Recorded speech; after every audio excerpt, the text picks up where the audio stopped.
Yes, welcome back to the channel. Welcome back to the Honest Eurovision Talk Podcast with your favorite host, Henrik Larsson, your Eurovision gay auntie. We have some stuff to talk about today. It is crazy the fact that we are soon in August. Can someone tell me where did the summer go? For me, I was like, yeah, okay, we are now heading in towards August, soon fall, and then, Eurovision season begins. And the thing is that I want to ask myself, do I want to talk about the Intervision Song Contest, the shady alternative Eurovision that Russia is going to host in September 20? Yeah, I think it is on September 20th. Yeah, they're gonna have the Intervision is scheduled to take place at the live arena at somewhere near the city of Moscow on September 20. And we have actually some countries that have picked their song. We have the song from Belarus, we have the song from Cuba, we have the song from Kyrgyzstan, we have the song from Russia, we have singers picked from Colombia, Kazakhstan, Palestine. We have some countries who have picked. Oh, sorry, wrong. Let's do it again, shall we? We have the full songs from Russia, Cuba, Kyrgyzstan, and Russia, but we have the singers selected from Colombia, Egypt, Kazakhstan, Madagascar, Qatar, Palestine, Saudi Arabia, and Serbia, and Tajikistan, Uzbekistan, Venezuela, and Vietnam. Wow, we have wow, okay. I'm gonna say Tajikistan. I think my brother's ex-girlfriend was from there. Yeah, I think she was. I was like 16 when they were dating. But anyway, yeah, I think it was Tajikistan or something. But anyway, shall I do the Intervision Eurovision? Because I think it could be fun to dive in to see what songs other countries can do. Songs from Madagascar and Qatar and Saudi Arabia and Venezuela, that could be actually interesting, but girl, shady stuff. Anyway, I'm gonna say I want to talk about something else before we dive into the scoop of the day, that fact that Romania might return to Eurovision and also North Macedonia. This podcast episode was not planned at all, because I was like, do I want to do a podcast episode? But then again, I was sitting here thinking, because I posted on my social media, on my YouTube, that I'm going to return to reaction videos soon. I have not done a reaction video in 2 months. It is crazy. Sure, everyone is on Eurovision hiatus. We have our Eurovision holiday. But I usually keep myself busy with other stuff like Putriariani, Shaka Khan, Gabriel Enrique. I keep myself occupied with other stuff, but I feel like after Eurovision, I lost my passion for Eurovision content to do, on the YouTube content to do overall. And I think it is the fact that I was actually, this might sound surprising, I was actually very close to quitting YouTube altogether after Eurovision 2025. I'm gonna say I have done YouTube now for almost 10 years. I have another channel that was cancelled because I posted Housewives clip because Eurovision 2020 was cancelled, and I was pissed. So I did post the YouTube with Housewife clips, and then that channel was taken down. Too bad, it was actually doing very well. But then I created my channel I have now, and then I have done reaction videos for like 5 years. But it feels like Eurovision has been a great distraction for me, actually, since I'm gonna say we can go back to October last year, because there was so much stuff going on in my life in October, November, December, and January. That was a hot mess, because basically what happened is that I put myself in such financial trouble back in October that I'm still dealing with to this day, and it's almost a year later. That's the sad part of it.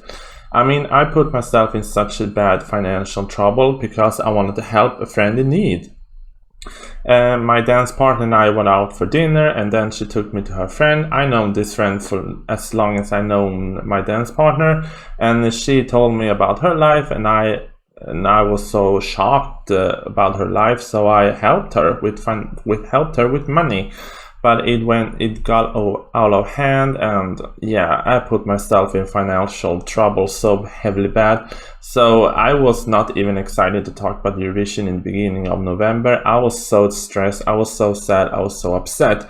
But you know what, Eurovision content was actually a very great distraction from November up until middle of May, when Eurovision ended with 2025 and JJ won. But it feels like then everything every suppressed emotion I had for like 6 months, they came in like a tidal wave over my head, and I lost all interest to doing YouTube.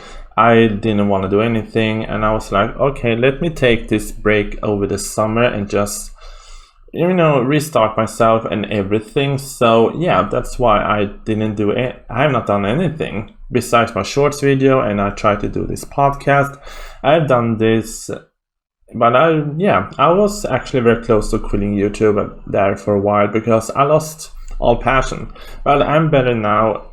Life is a little bit better, not great, because it has been a very troubled time. I can say, I've said to people that 2025 has been like, since I became 18, this has been the worst year of my life. Seriously, this has been such a bad year. Everything has gone wrong this year, so I feel like 2025, girl, I'm so over this year. I cannot wait for 2026 to happen. But anyway, I just wanted to give you a little bit deeper insighting on what happened, why I have not done anything in 2 months with reaction videos.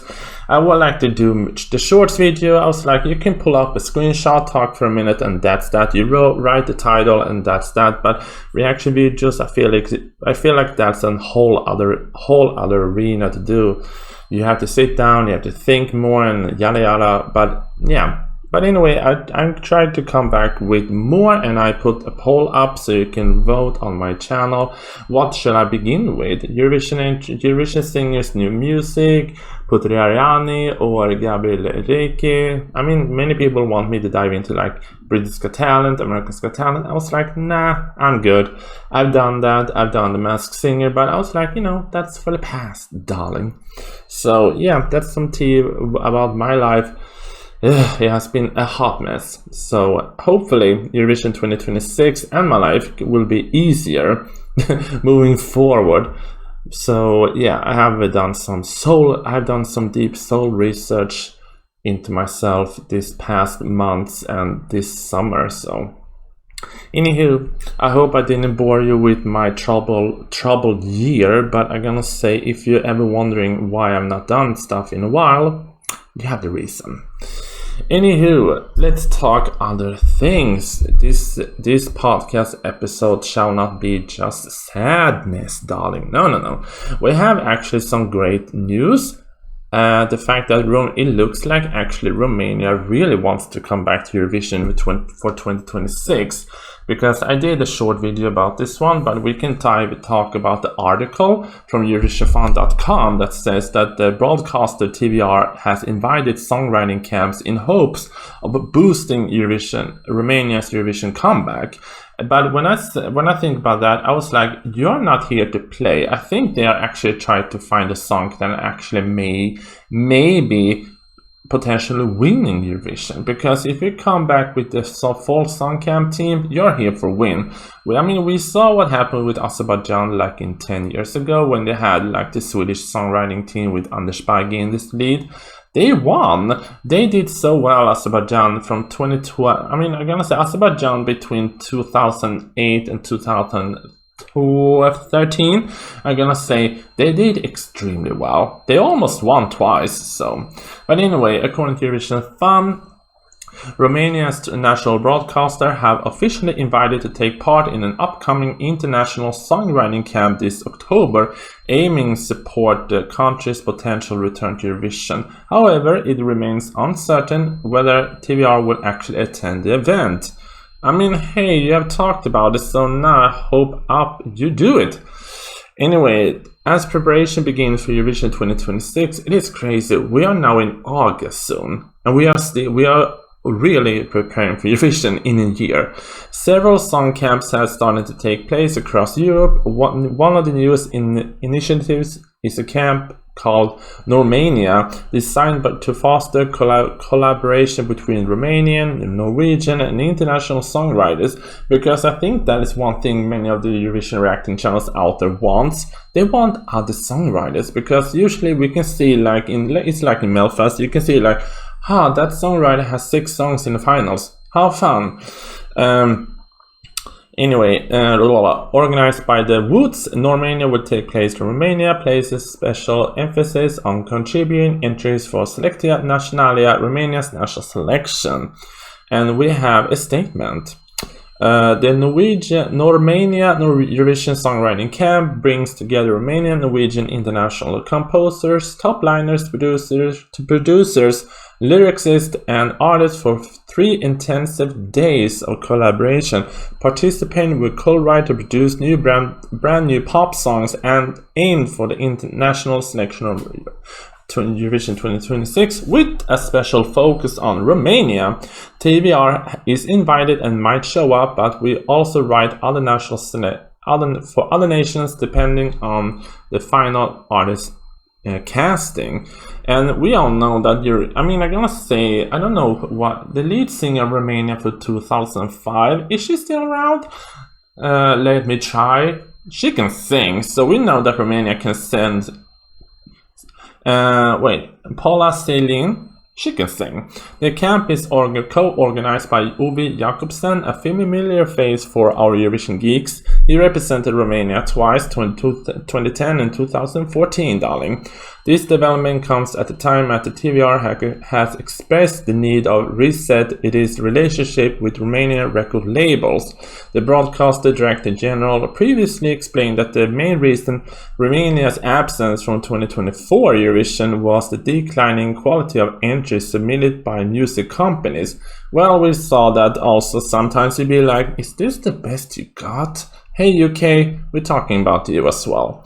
He noted that many labels withdraw after changes were introduced to improve the fairness of the selection process.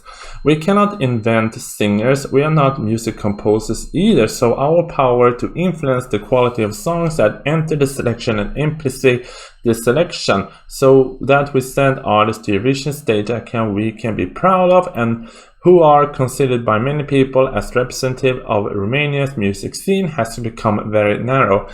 We will return to Eurovision when we truly bring to the Eurovision stage from Romania artists who are truly at the top of the music industry. You had Laura Breton, for God's sake, but hey, we all saw what Vivi Blocks did at the jury. For now, TVR attendance at the songwriting camp remains unconfirmed, and the broadcaster has yet made an official announcement regarding Eurovision 2026 plans. However, this initiative, like Romania, suggests growing international interest in supporting Romania's return to the contest. I'm gonna say, every time I talk about Romania possibly returning to Eurovision, everyone is exciting. I think Romania is one of those countries that you can go away, but many people are still wanting to come back. And speaking of possibly coming back to Eurovision, North Macedonia. There was a big article, and I did a short video about this well, that the most successful Macedonian